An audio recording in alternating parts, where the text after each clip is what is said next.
Hello, everybody, and welcome to our not so live stream.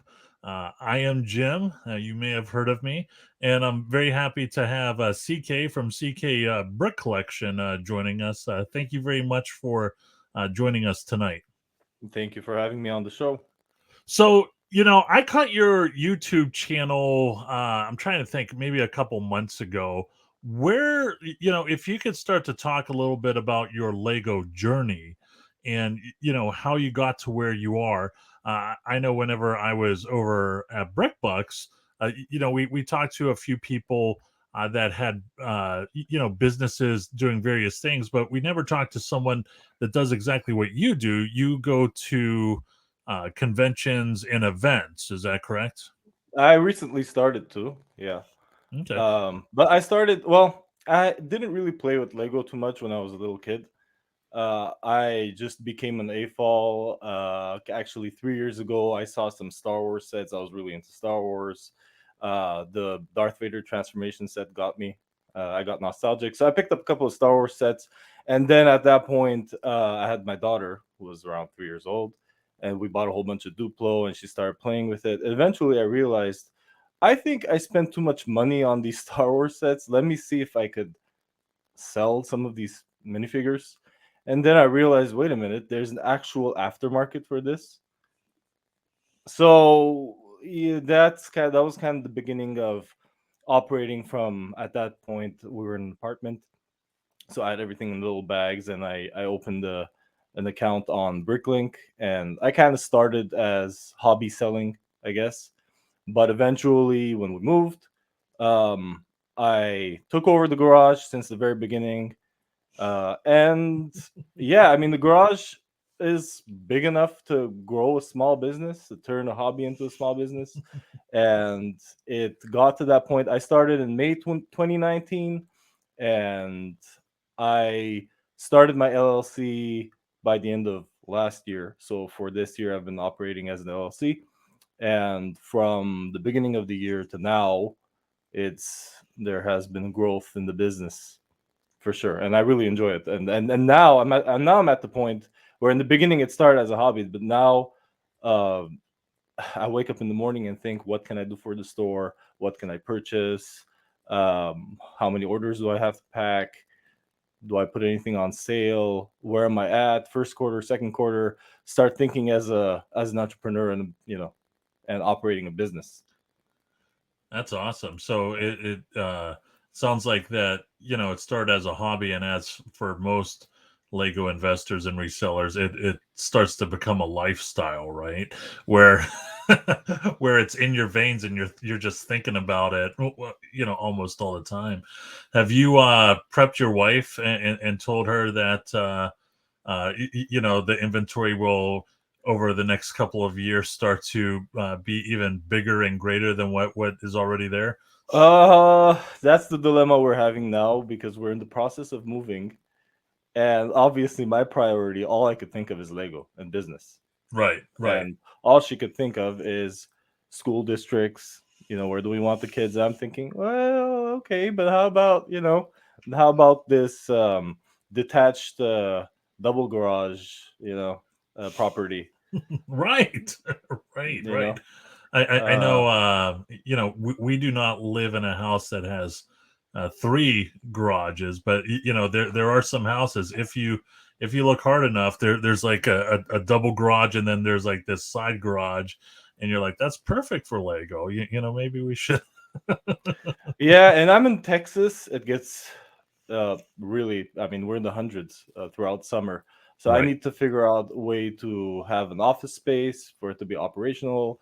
If I need help for people, and even for myself, summertime to actually work in the store and have people help me out. So we're in the process of figuring that out. But yeah, there's growth, and we're heading in that direction. Okay, cool. So, where do you see yourself? It sounds like you've started recently, maybe 18 months or less. Like, I don't want to say, is this a long-term thing, or you have a goal just to pay off the house and celebrate, or you just want to keep on going down the journey of Lego reselling and see where that takes you? Well, it's gotten to a point where it's a lifestyle, so now I'm used to it. And when you're used to this, all you're thinking is, okay, growth. What can I do that? What can I buy next? What can I? And going to events is quite tiring, but when you go over a weekend and all you're doing is selling minifigures and you see people's excitement, you could tell they've seen the movies. They're huge Ninjago fans or Batman fans or Unikitty, Right. whatever. Surprisingly, Unikitty sells. Okay, so yeah, it's becoming. It's just gonna. I'm just gonna keep on doing shows. I'm trying to do at least one or two shows every month. It's something I enjoy, and it allows me to liquidate and reinvest in the business. Whereas if you're selling on Bricklink, it's a slow trickle. You gotta wait, for the parts to sell and for you to get your return on your investment. But with minifigures, you're selling the Carnage for $8, and I bought the set for 12 when it was on clearance. So it Right. almost feels like you're liquidating, getting that cash and reinvesting. So for now, for sure, shows are something I really enjoy, and getting to meet people. Now that we get to be in person again and go to events, we couldn't do that for the past year and a half. So it was exciting to Right. see families come out and share that excitement. So for sure, shows are part of the plan, but I'm also expanding. I'm growing the Bricklink. I'm Now I'm starting to diversify as there's growth. I am on eBay, and I just opened an account on Brick Owl. So I'm kind of doing the things that the larger sellers do. I'm mid-sized store right now. I've had over 500 transactions on Bricklink, Yeah. but that's the trajectory that my business is taking. Is I have a few sources of revenue with Lego, and uh, yeah, I'm just gonna keep expanding.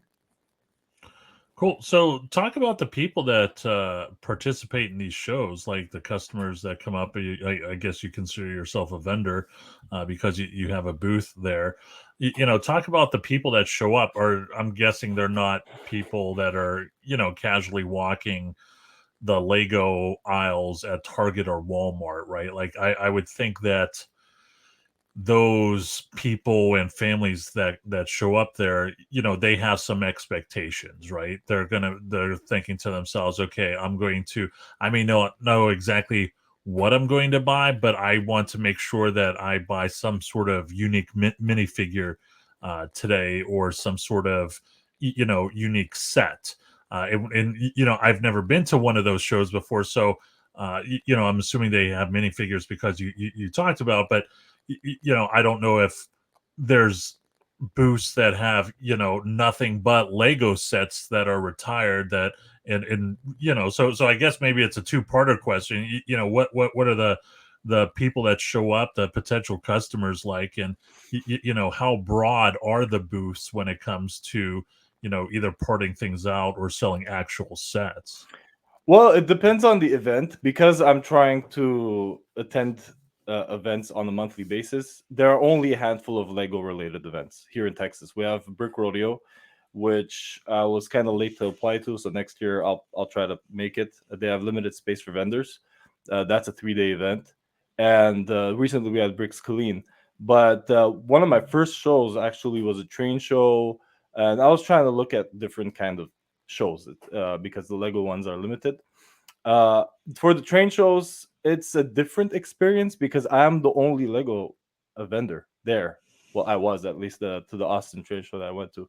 So they were there for trains initially, and then the kids would get attracted to the Lego minifigures because my display consists of the CMF boxes, and they're very attractive when you see Batman CMF or the monsters. So the kids come to my booth, and the parents say, "Hey, we're here for trains. What are you doing? Get over here." but and then they see the price point, and usually minifigures within the $5 to $15 range sell pretty well. If you see your kid run to the booth and he sees a Spider-Man or a Venom or his favorite character, most parents are just gonna buy it because the price range Right. is pretty reasonable, within that $5 to $10 range, which most of my CMFs are. So that's for train shows. My approach is a little different for train shows. Uh, and as far as Lego, well, they are recently I went to Bricks, which was an event sponsored by the city of Killeen, Texas. So they had no vendor fees, they had no admission fees. So parents came in um, with, I guess, more cash than usual. I guess I haven't been to other Lego events, so we'll find out. But yeah, they came with the intention of just buying minifigures and sets. And there were other vendors, but we were very limited. So I was fortunate to attend another event with only 3, 4 vendors. Um, and yeah, it was a fun experience. I guess it seems like they're referring to me as the minifigure guy because I have a whole bunch of CMFs. So they'd come to my booth and then they'd go to another booth if they want Lego sets, sealed sets, retired sets, which other vendors have. So we had a little bit of everything. And there was another vendor who had bulk uh, uh, Lego bricks, loose parts, and you could fill a box, 2 pounds of Lego, and that was his thing. So each one of Okay. us kind of had our own approach and it contributed to each other. But yeah, the Lego fan base is the kids have watched the movies, they know the characters, they love Lego, and some parents actually buy for themselves as well. So yeah, it's a fun experience. Well, Lego is aggressively marketing to 18 plus now, which I was like, welcome to the party. I mean, that's something you should have been doing years ago.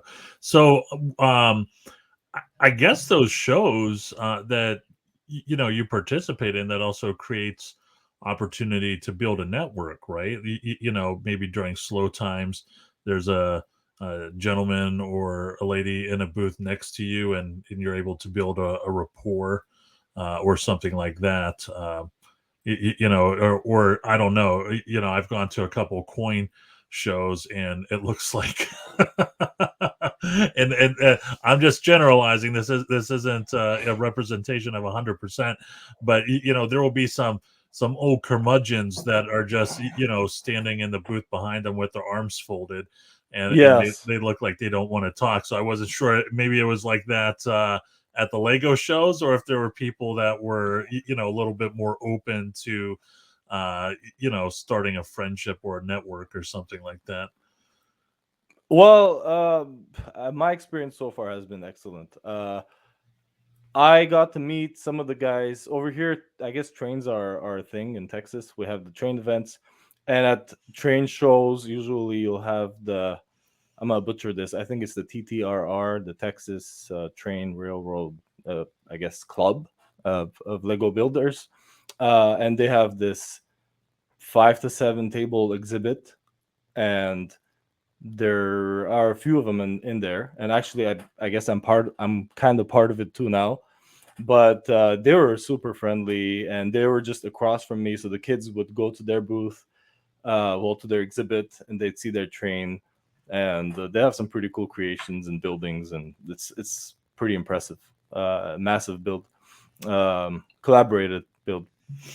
But yeah, and they'd come over to my booth and I'd go over to their booth, and I'm the kind of guy, and I tell my daughter, I said, don't, like, we're not going to do a 5 minute walk around this table, we're going to do a 1 hour walk around, and we're going to try to understand each story that the minifigures are telling. So yeah, they'd come over, with talk, and then they eventually ended up building a building. I like to build as well. Building mocks is becoming, actually, that's one thing I need to watch out for in my business, is kind of like having your own restaurant, but you want to eat in it all the time. Right, right. I tap into my bricks sometimes and I want to build mocks. But yeah, so I connected with them because I like to build. So relationships are being built for sure. And it's been a while since I've been to a train show, but I remember it well. The prices on train shows are pretty high, right? So if somebody sees, I don't know, maybe a smaller train or a Duplo train or something like that, that's retired, and they may not even, if you're going to a train show, you may not even know or care about what a retired Lego set is. But if it's a train, you would think selling some sort of set that is related to trains at $40-$50 is much doable because I went to some train shows, and I mean, we're talking like 200, 300, $900, depending on what the train or exactly what it is. So I would They're think, probably from the 70s, models from the 80s and 70s.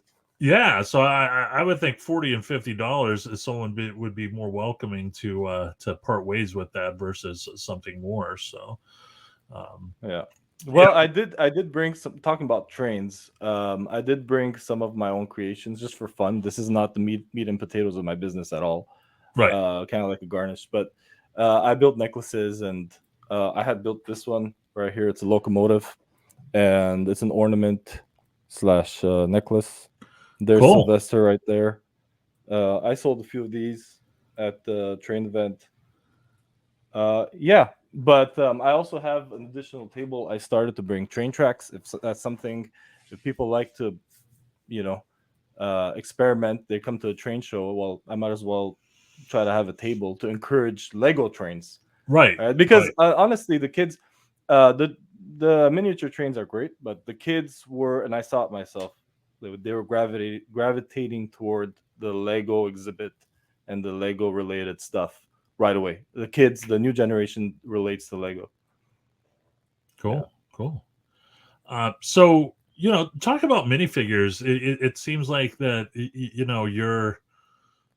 that's a pretty big piece of what you do when it comes to parting out in minifigures. Do you sell those on Amazon, eBay, a little bit of both, or talk a little bit about minifigures? Because there's a close friend that recently said to me maybe a month ago, he's like, hey, I want to get into minifigures, do you know somebody? And I knew like Mhm. one or two people, but they've never like I never like bended their ear and had them sit down with me for 30 minutes or an hour. If what is the science behind minifigures, if you want to call it that, where you're going to get a good ROI? Is it, for me, there's some sets where, because that's mostly all I deal with, uh, I'll immediately look at a set and I'll say, okay, I could get it for this much. I know once it retires, I could get it for that much. Like, do you go through that same process, or just walk me through the minifig process when it comes to getting a good return on investment? Yeah. Well, I have boots on the ground. I'm developing boots on the ground experience by meeting people and seeing what they get excited for. And some things, I mean, we're on point. People like Star Wars. I mean, generally the community knows these things. But yeah, I would have a whole bunch of CMF boxes, and I realized, why is it that I've been to a few shows and the carpenter or janitor still stays with me, but something like a zombie businessman sells out very quickly? So I realized that the kids they like monsters and they like color. Surprisingly, I brought a the video minifigure collectible series with me, thinking this is just gonna sit on the table, but another vendor had some video minifigures as well. Surprisingly, the kids are gravitating toward the goofy looking, colorful characters. I mean, they'll go for Lego City minifigures as well. But if I were to do a chart, a percentage of what sells the most, well, you have to consider Carnage and Venom, Spider Man. Uh, it's been pretty wild. I've sold out of my Carnages. I had maybe 12 of them, and that's because we have the Carnage movie that just came out a couple of days Right. ago. So I'm realizing when there's a movie out, that's probably a good time to bring out those characters to events, because that's what the kids are into. It's the flavor of the day, flavor of the month. Yeah, and sometimes uh, at least for me, I could say I underestimated certain minifigures. Like Unikitty, I remember a year ago, the Unikitty collectible minifigure series, and any set she would come out and they would have 70% clearances on these things. And I felt, at least from seeing them on the shelves, that other resellers weren't really touching the Unikitty sets because it doesn't sell very well on Bricklink. But at the events, the little girls just love. And the girls, actually, I was having a discussion with the vendor, and he's noticing change in the community. as far as sales go, anything that girls like, pay attention to it. Friends sets, Friends, hello. even friends minifigures, mini dolls. Like most AFOLs, they look at the mini dolls, they think, "What is this? Is not gonna? Who would be interested in?" Nope, the little girls love the princess Disney minifigures, mini dolls. So yeah, the girls are into Lego. It was interesting when you mentioned Unikitty, because I'm going all the way back when I first started, becoming a Lego reseller, and the first Lego movie came out. I want to say maybe 2012 or something like that, and I thought that was going to be great for the reseller community. All in all, I would say 98% of the theme is turned out to be a stinker. But there were, very old, above middle aged men going back and forth on Brick Picker, trying to figure out what the appeal was on Unikitty, because they would, like, they just couldn't believe how well it was doing, and sometimes they would go to Targets and Walmarts and see that sets that would have a Unikitty in it, and people were just going into the set just to steal Unikitty. I'm like, holy cow, what the hell's going on here? There's bedlam in regards to Unikitty. Maybe they've been on that Unikitty Legoland ride, which is Right. probably one of the best rides. She has two Oh, of them, actually. okay. Yeah. Okay. And not to get too much into it, but there were some funny parts in that first Lego movie. I saw that in the theaters, but I still have yet to see the second ones. But I don't want to ask this question, but I'm going to, because people that know me know that I'm tired of talking about this. But the Cara Dune, did whenever that all went down, did you scoop in on that, and or did you just say to yourself that probably won't do well, or what happened with Cara Dune? Which one was the Cara Dune one? Is that Star Wars? Yeah, the ATST, the red one, where there was an actress. I think she got fired, and I think she's back now. Oh, yes, yes, from The Mandalorian, right? Yeah, I think Okay, I could be yes. wrong. I think that minifig went as high as $18, like, briefly. Really? Yeah, No, I didn't. I didn't buy those. yeah. I have 250 of them, and I never. Oh, wow! And are you Well, hopeful? what's that? Are you hopeful?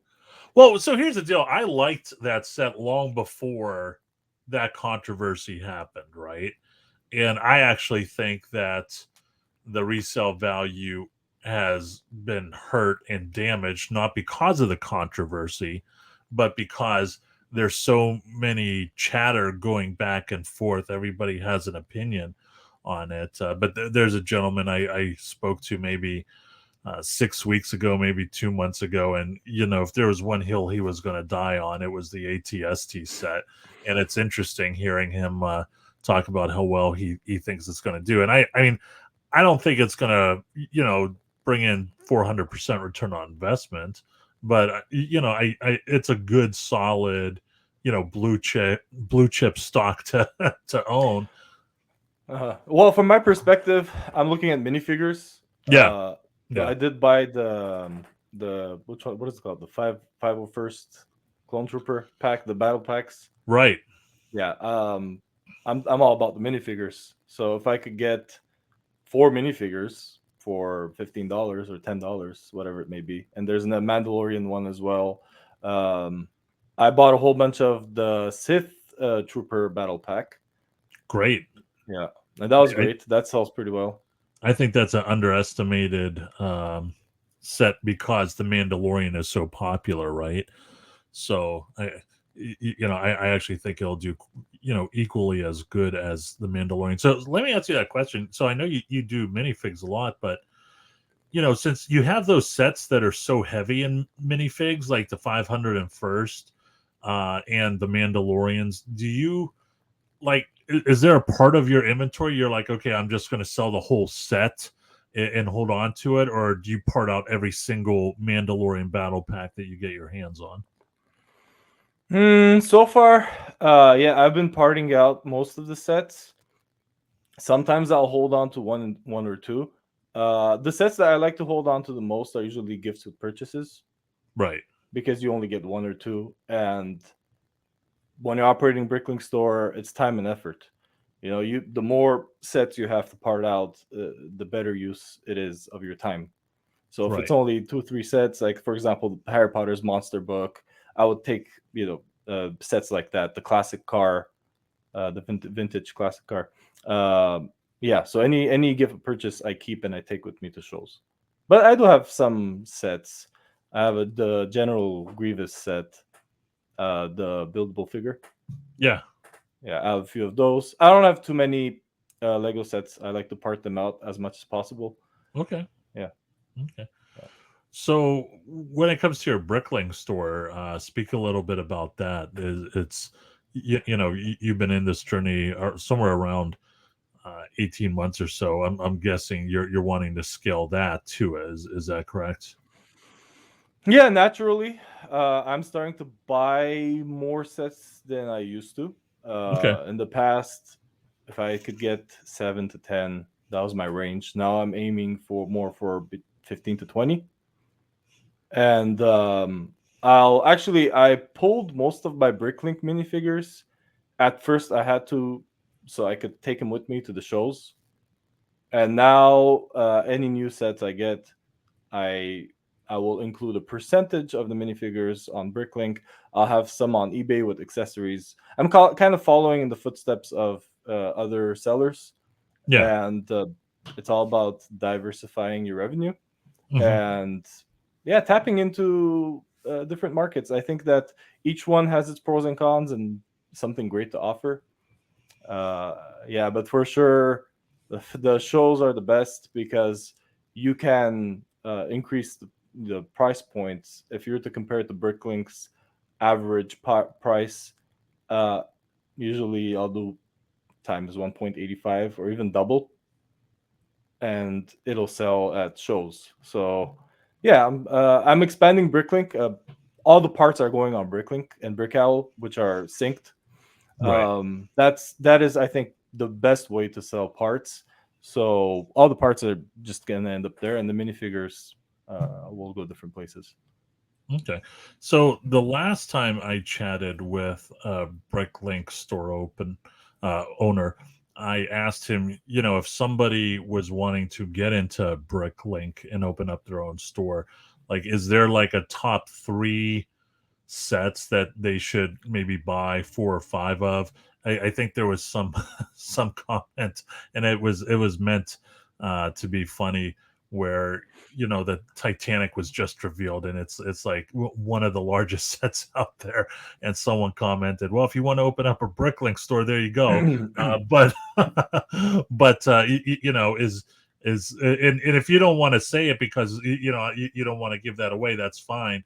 Maybe you could at least mention the themes of maybe the sets. Would it be Star Wars? Would it be Minecraft? Would it be I don't know, maybe even City? Well, what sells on Bricklink is the number of lots. The more lots you have, lot is the part.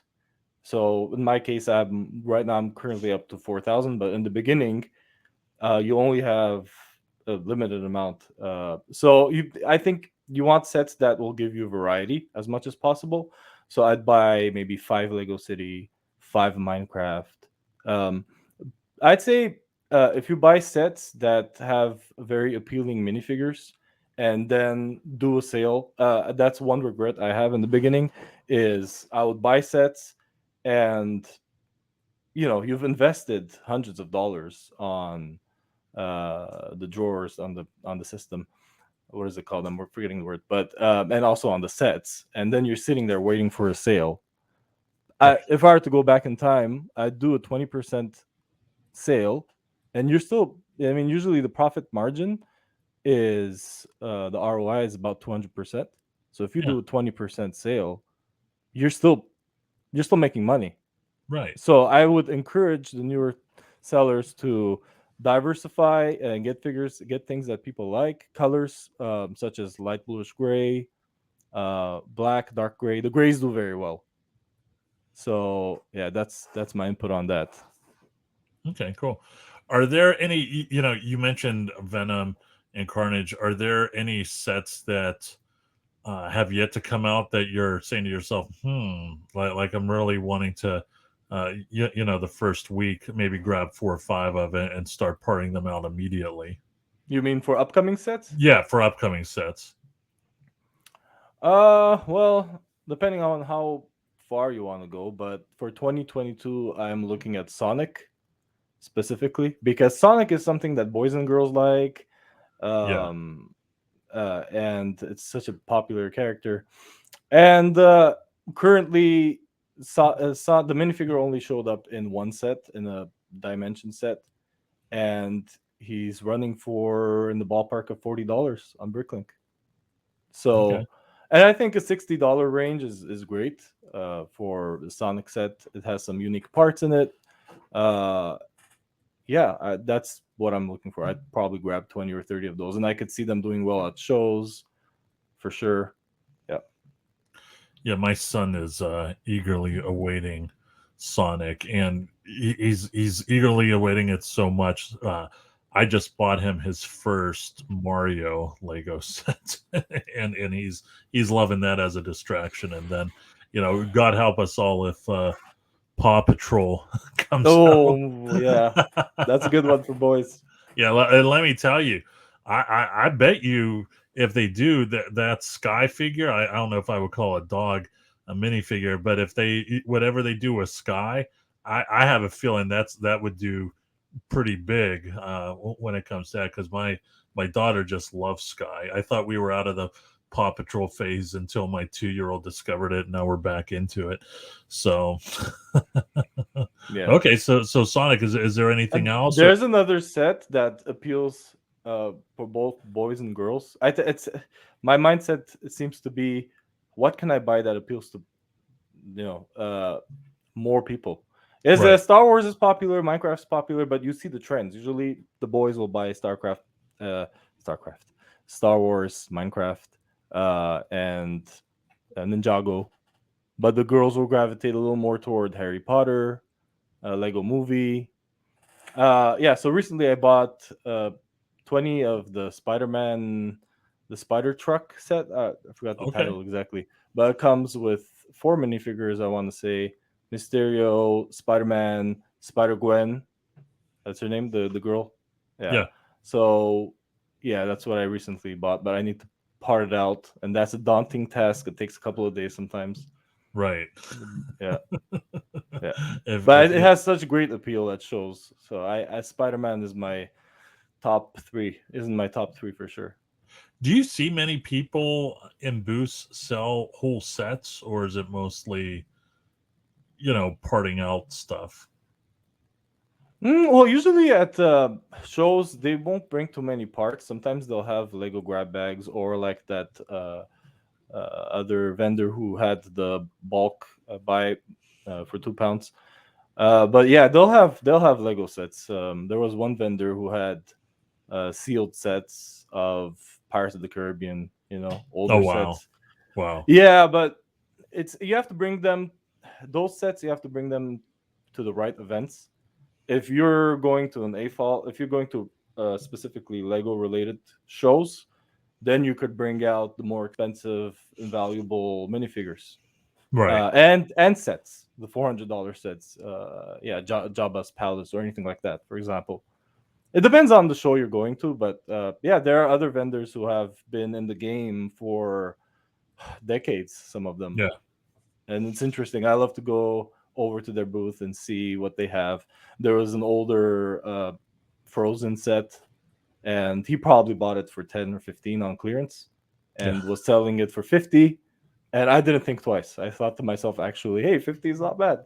Right. This could have Right. been $80. Right. Right. Okay. Um, how at what point, and I'm trying to walk around specifics, because this is your business, and no one else's, but how deep have you decided to go? And what I mean by that was, I started getting into reselling in 2012, right? And I would definitely say that I started out as a hobby, right? And somewhere around 2016 is whenever I said, listen, Jim, every everything you're doing, I wouldn't say you're hitting out of the park, but you're definitely getting higher return on investment than the Hmm. stock market. Yeah. And numbers don't lie. I think I'm just going to liquidate all of my all of my retirement, all that stuff. Yeah. How how comfortable are you going all in, and is that something that is part of your strategy, or you're just trying to have Lego as one class asset and other things as another class asset? Well, they say don't put all your eggs in one basket, but Right. I really enjoy it, Lego, and I see the potential. Yeah. There's a lot of potential and demand, but I have my career, I have my day job. I don't know. It all depends, honestly. We're gonna move soon, and if I get my way, who knows? Sky's the limit. But yeah, we're still gonna keep growing, and we'll have people over help us out, and Right. it's not a hobby anymore. It's a business, Right. and at the end of the year, you report taxes as an LLC, and if you're in business, you're either going down or going up. It's hard to just stay stable. You have to have goals, and then even with the goals, sometimes you stay stable. But if you have no goals, you'll just so Yeah. yeah, growth is. I don't know where it's gonna take us. I know I don't want to call it an obsession, but the amount of time I spend in the garage, I come home and instead of hugging the baby, I'll just go. No, well, it's not true. I'll spend time with family, but my mind is I have to disconnect sometimes. It's a big Right. part of our lives for sure. Like I'm gonna go see family soon. I Yeah. told them, look, I only have one condition. I'm gonna be closing down my store, but I'm gonna be purchasing Lego and parting out sets at your Yeah. house if you don't mind. Yeah. Okay.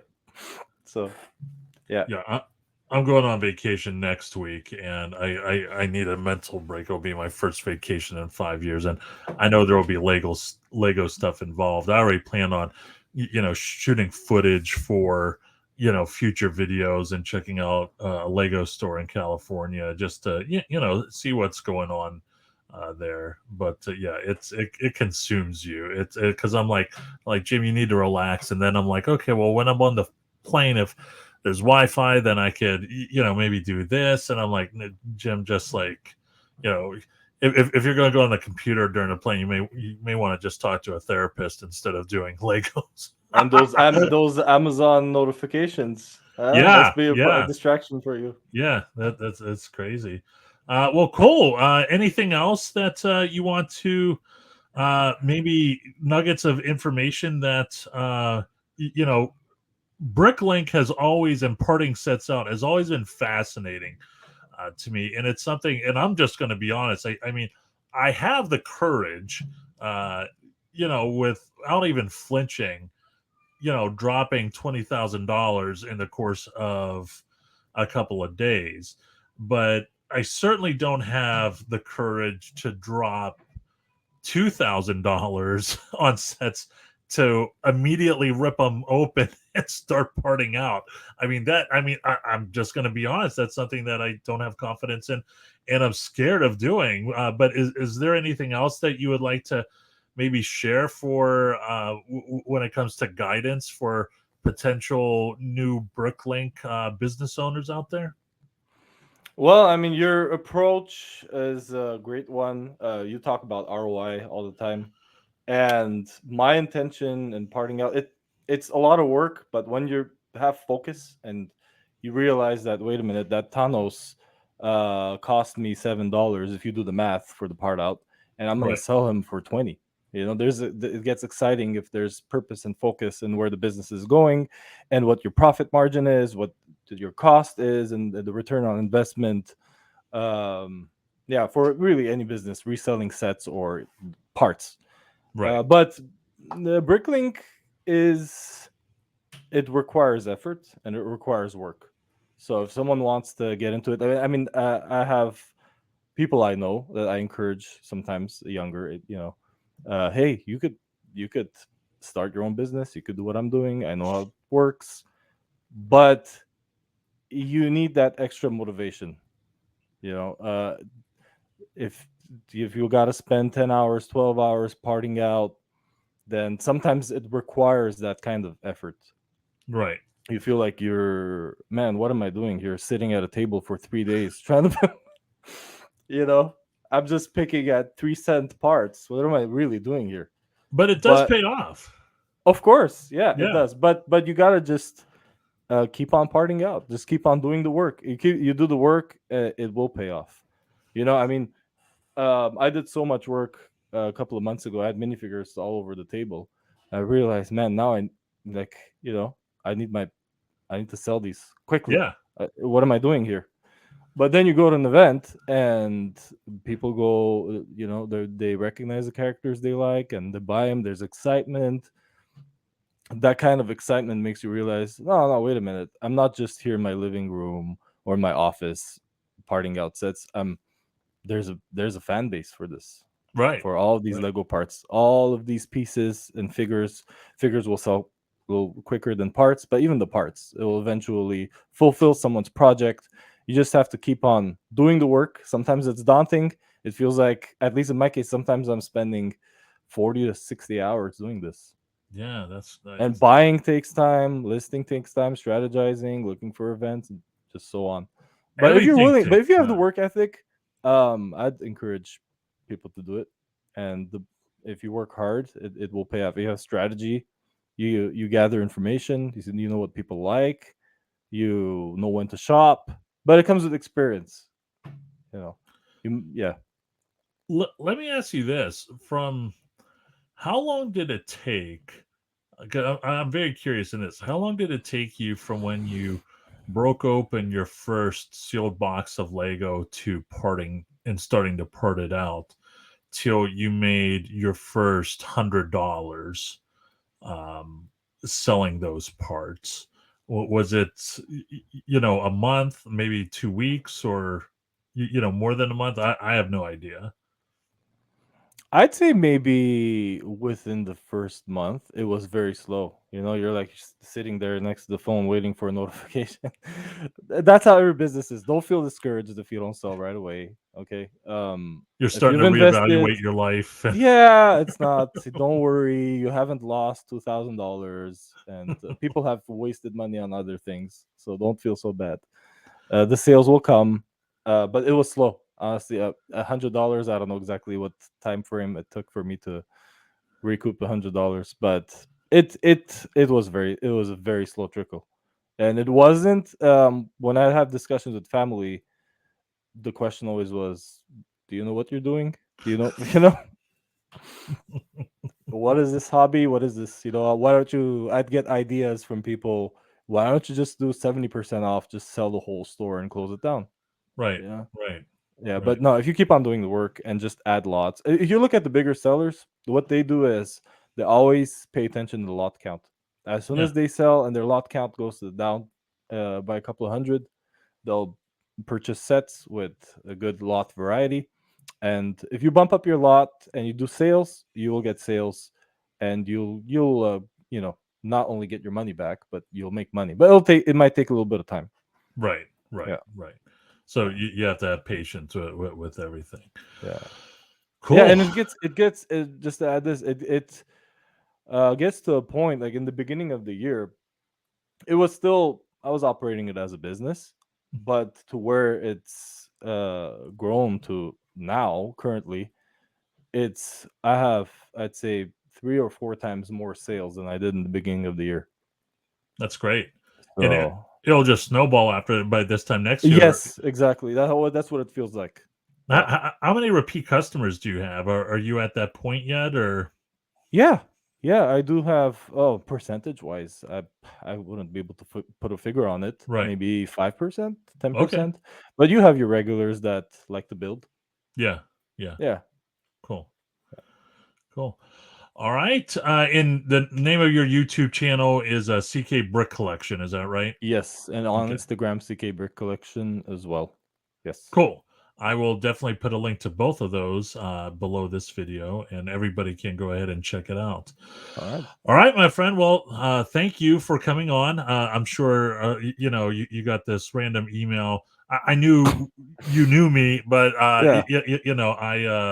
I was like, okay, I'm going to reach out to this gentleman and see what's going on, and that's doing things outside of reselling Lego sets is a foreign universe to me. So it's always interesting to talk to those people and see what exactly they're going, what they're doing. It So was weird timing because I was driving back from an event and I had done a lot of work. And I was exhausted, and I thought to myself, how does he know that I've been really busy with Lego? This is actually good timing somehow.